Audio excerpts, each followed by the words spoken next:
What's up guys? Welcome back to the channel. Kara Corey here, and today I've got a great little sweet treat for you. This is gonna be a no-bake pumpkin chocolate chip ball. So this is going to be super easy. Throw it all in a bowl. We're gonna chill it for a little bit and then form it into balls. They're great to have on the go. You can pop them in the freezer, eat them throughout the week.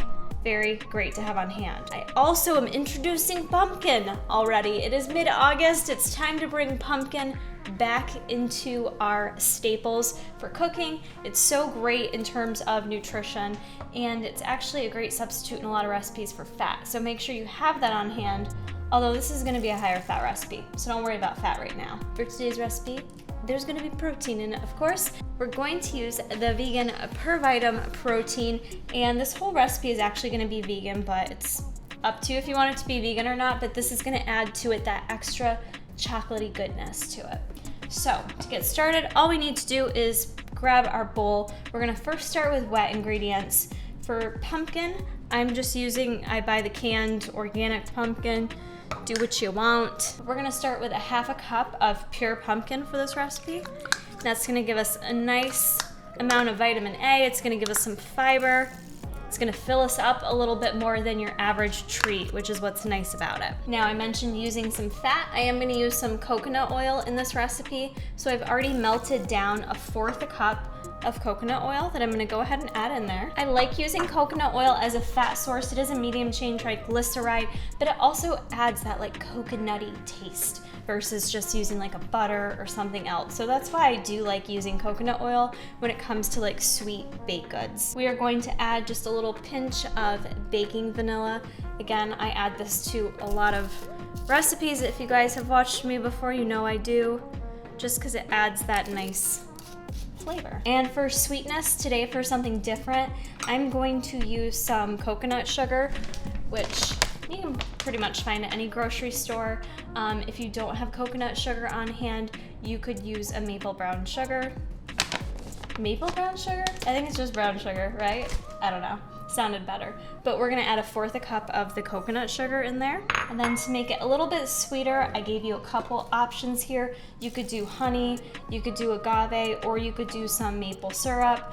I have here some sugar-free maple syrup, and I'm gonna add in there 1/4 cup of that. This is just making it extra sweet. I'm gonna go ahead and stir up what we have here to kind of make like, almost like a caramel type mixture. In case you're wondering if I seem like I'm standing a little bit odd, or that would be because my 140-pound Cane Corso is laying against my legs right now, so I will not be going anywhere. So once you've got that all mixed up, you can smell it. It's got this very strong like caramel type flavor. Smells delicious. So next we're gonna add in our dry ingredients, which is going to be our vegan protein. If you guys don't have this on hand, we're gonna leave the link for you below to get yourself some per item. I swear by the per item brownie bowl. Buy it just for the brownie bowl. It's that freaking good. 1.5 scoops, excuse me, 1.5 scoops.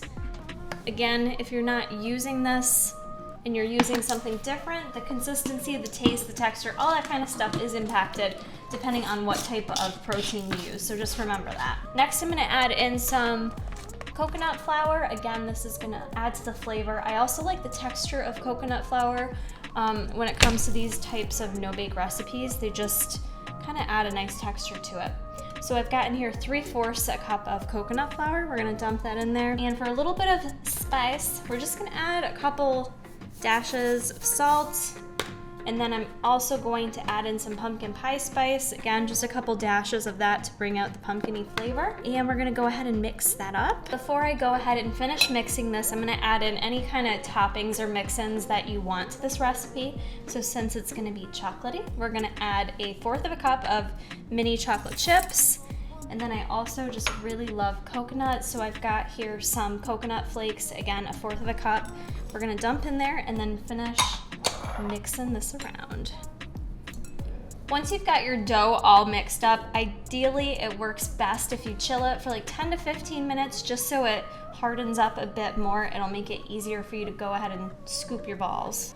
Once your dough is chilled, I like to use a tablespoon to measure them out. That way they are a consistent size.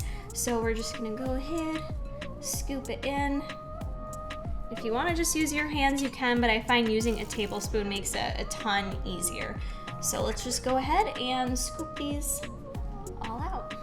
All right, guys, with that batter, using a tablespoon, that made for me 12 of our pumpkin chocolatey chip balls. These are best stored in the fridge or in the freezer. I wouldn't leave them out, although they are ready to eat. You guys don't have to bake these. They're ready to go. They're a great source of nutrition. They're gonna help you curb that sweet tooth, and it's also going to help satisfy you longer because you've got the nutrition in there, the protein from the vegan protein, you've got the nutrition from the pumpkin, the coconut oil, so those fats are gonna help fill you up a lot longer than your average sweet. So I hope you guys give this recipe a try. If you do, don't forget to tag me in your photos on Instagram if you make it and post it. I always like seeing how you guys recreate these recipes. We'll see you in the next video.